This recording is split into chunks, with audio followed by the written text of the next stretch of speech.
Hi, everyone. Thank you for joining us for tonight's Live at 525 show.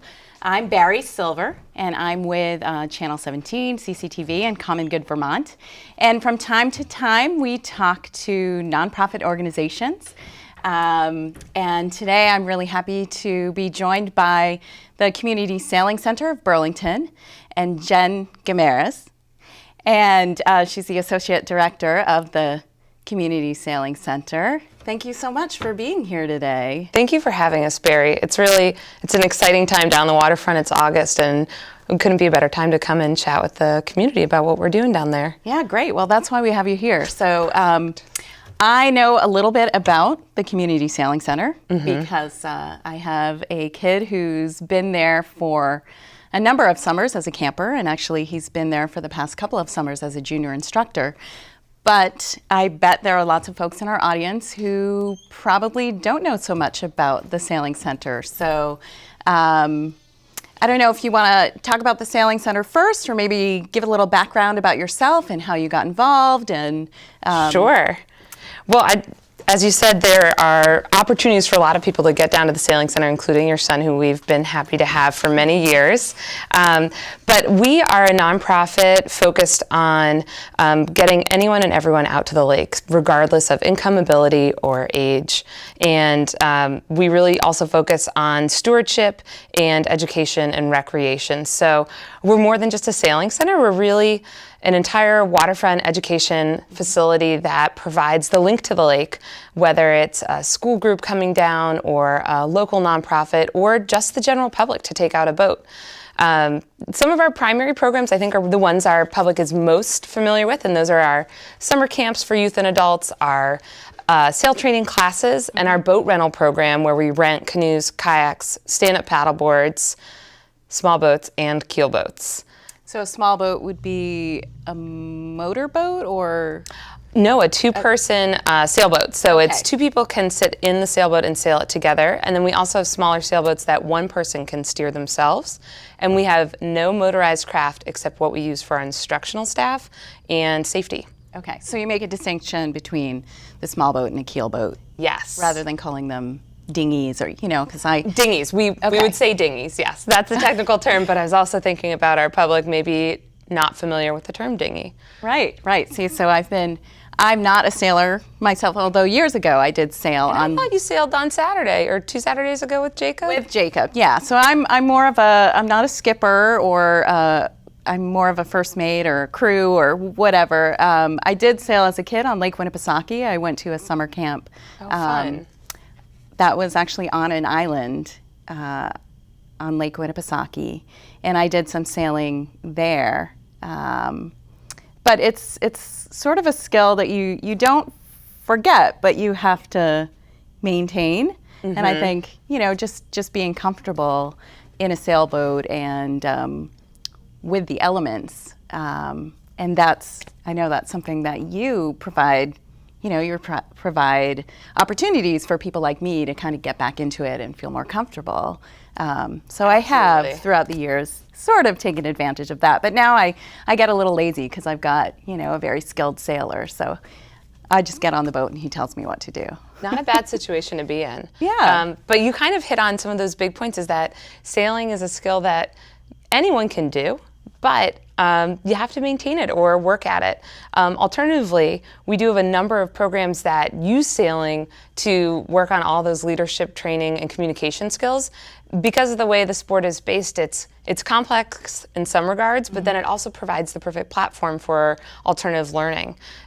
So 4 of our main program areas, so beyond just getting out there and figuring out how a sailboat works, include our signature programs.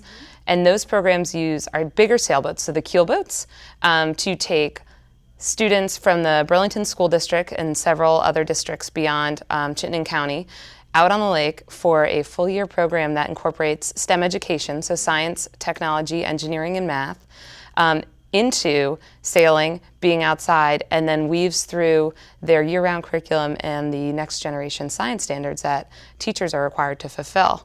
So it's kind of like a surprise sport if you think about it. And you can use it to do all of that together, from experiencing the water quality, going out on the dock and testing for phosphorus or for turbidity, or figuring out, what do those terms even mean? Right. And how does that affect who's in the lake? What is turbidity? And why do I care?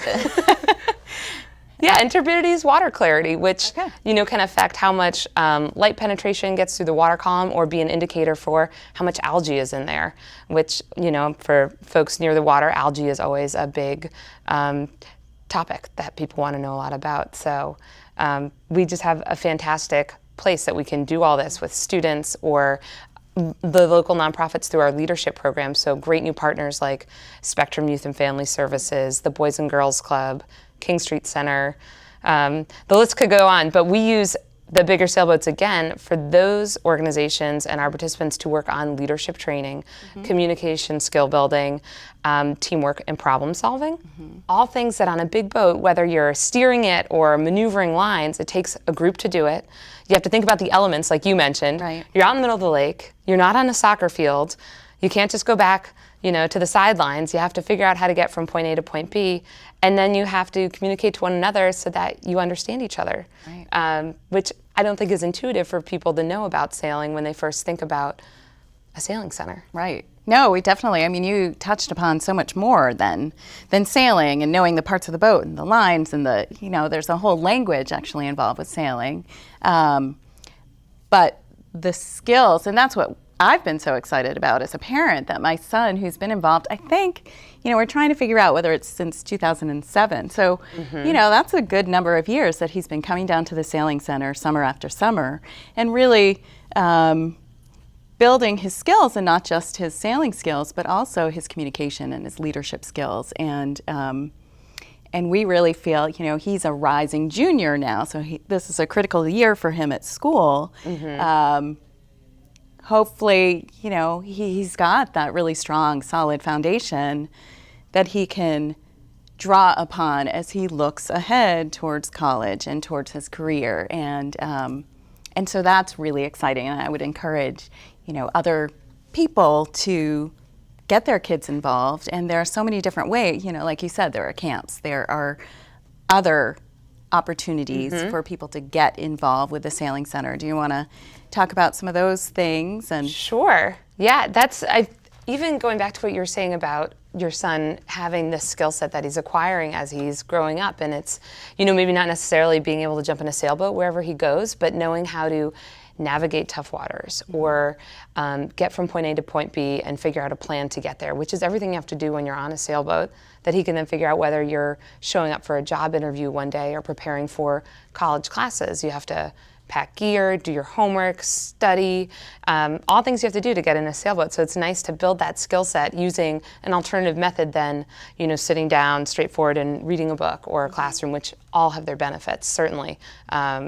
But I think self-advocacy, too, has been another one that we've definitely experienced and been working on, because you have to, sailing can be complicated, and you're dealing with a lot that you can't necessarily control. So you have to be all comfortable, and that's been something that, with the support of the staff at the Sailing Center, and I have to, major shout out to the staff, because it's a community sailing center, and I think that's another piece that, or a waterfront, we should talk about your name and how things are evolving, but I think community is such a big part of what you do and what you offer and what sets you apart. There are yacht clubs in the area. Lake Champlain is a great resource. Absolutely. There are a lot of people who have the ability to take advantage of the lake and get out in a sailboat. And but I think what really sets the community sailing center apart is really that sense of community, and that everybody there, whether they're staff or volunteers or kids going to camp, they feel, I know that my son, really feels proud and is so loyal, and he feels like he's really a part of something. So that's just awesome. Yeah. It's so nice to hear that. And the shout out to the staff, they're really doing the hard work out there day in and day out. And in terms of getting involved, there are just so many avenues, and our ultimate goals are to break down that barrier and that point of access so that those that may not have the opportunity to own a sailboat or belong to a membership organization, we can be that link to the lake. And, from if you're in a school, if you're a school teacher, if you are looking for an alternative way to engage your students using place-based education, teaching methods, inquiry-based learning, including standards that you have to achieve, this is a spot for you. If you are a nonprofit leader or a summer camp instructor, or you are the head of a department at a business or an organization, we do team building. We do group sails and group paddles. We can be the field trip for your summer camp, or we can be the 5-visit program that supports your young people or your adult or teens in acquiring some new life skills. And another great program we have with Vermont Adaptive Ski and Sports and Special Olympics Vermont is our Adaptive Water Sports program. So really, eliminating any point of access, eliminating barriers to that access for anyone with physical disabilities or cognitive or intellectual disabilities. Sailing and paddling, biking, those are all accessible, and you can do that with us. So it's really just an opportunity for anybody who's interested. And a number of our participants have never been out on the lake before. So when I think about some of our after-school programs, or even those floating classroom programs, those STEM-based programs that happen during the school day, students that are new Americans, English language learners, this program of being out on a boat, just stepping onto that dock, that is overcoming a challenge for them, or understanding that the cleanliness of the lake is something that's important and is connected to your understanding of science and how the world works. And the language in the classroom can be complicated at times, but when you see it and can touch it and can experience it, it eliminates that pressure of potential academic environments that can be challenging. So pretty much anyone and everyone can get involved, and we have volunteer programs as well, so if you want to volunteer. And you can also support us in other ways. Our last, final campaign this year is our Love Your Lake campaign. And who doesn't want to love their lake? Right. It's big. Yeah. It's arguably Vermont's greatest natural resource. And it's a source of food, a source of recreation, economic resource for the community. It's, jobs. It's a whole host of things. So loving your lake, I feel like there's no question there. And that campaign is, people can get involved just from supporting the center and our efforts in building a new facility. So a standalone waterfront education and recreation campus and building, which will be completed shortly in the near future. And we're really excited about it. It's going to have classrooms and running water, Running water. What a novel idea. Running water and changing rooms and adequate space for people to continue to love their lake. So you can support us in that way and get involved, which is really fun. So we've got your website here. There's a lot of great information on the website. So it's communitysailingcenter.org. Yes. And so that is a great place for people to go to find out about, the signature programs that you talked about. And if there is an organization that's interested in the leadership program, for example, they can go to the website and find contact information. Are you the contact person for that? I am the contact person. Okay.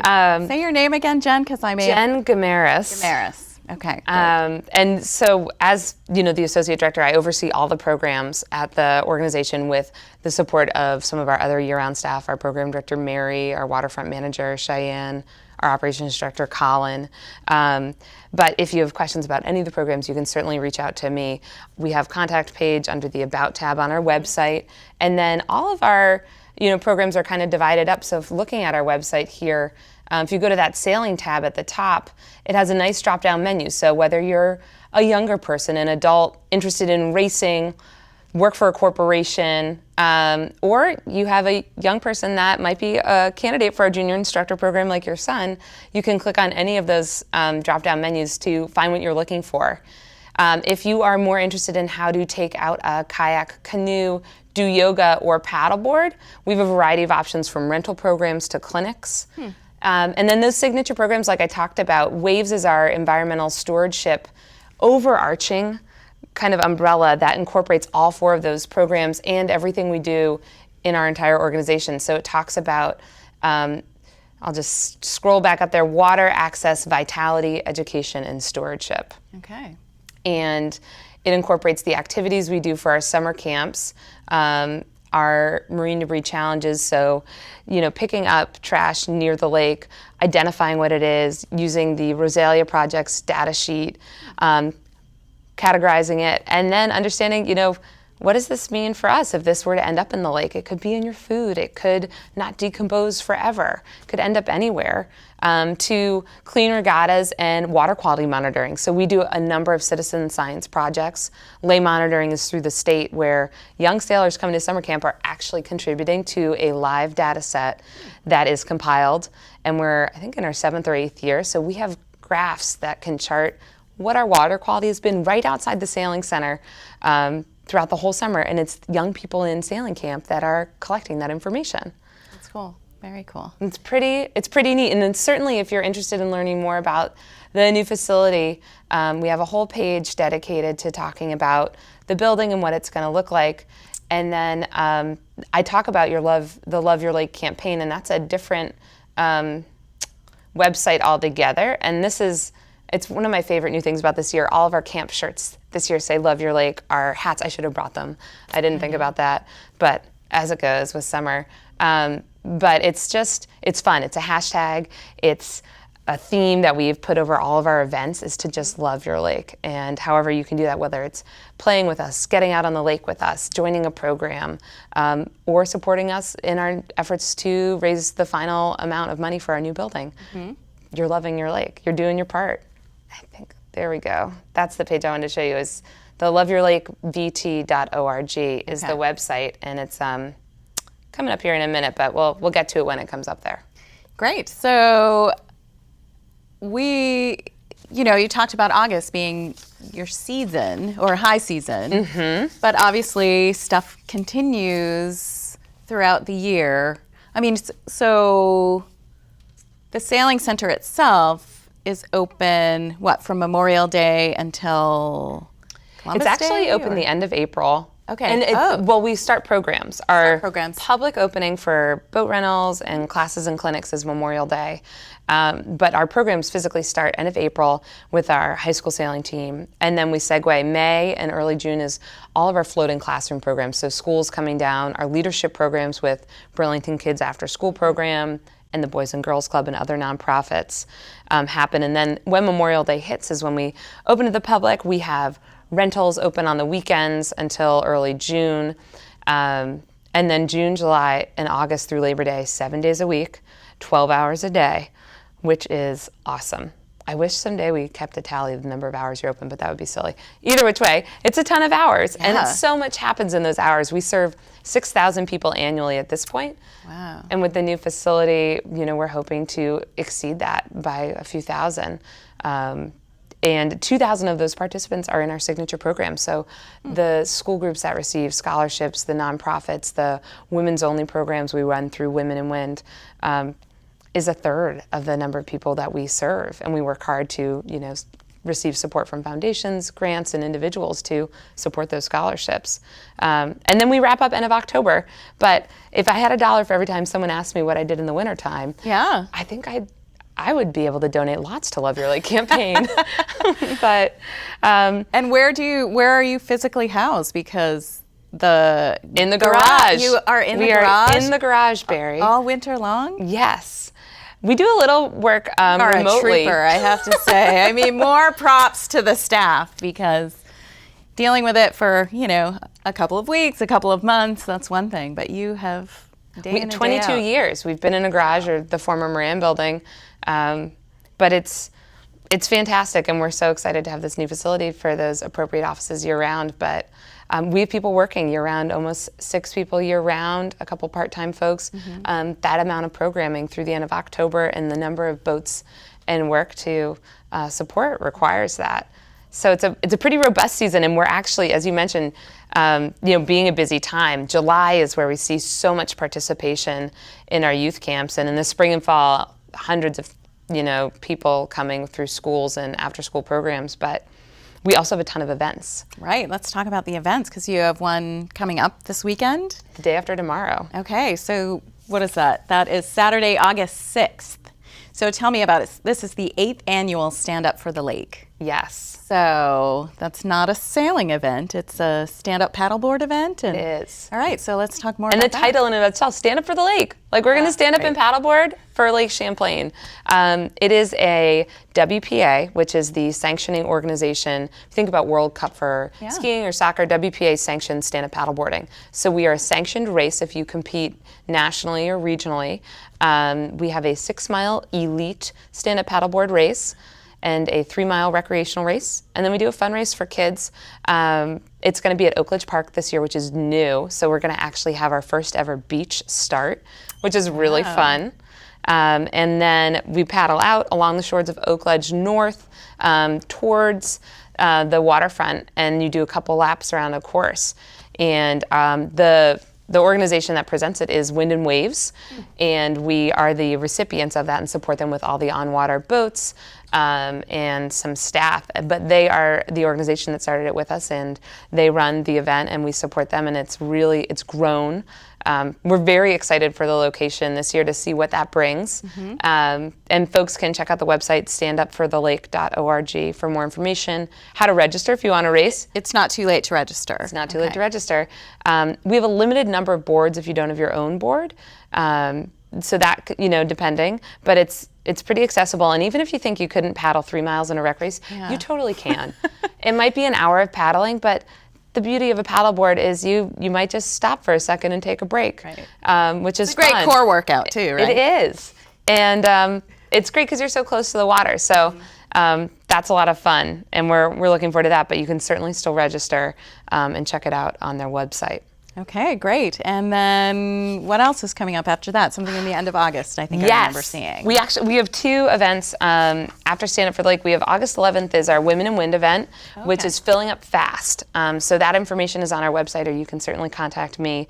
And that is in partnership with the Greater Burlington Women's Forum? Yes. Okay. Which is really wonderful because, again, it just reaches more people that may not have thought the Community Sailing Center does women's networking, leadership, and communication training events.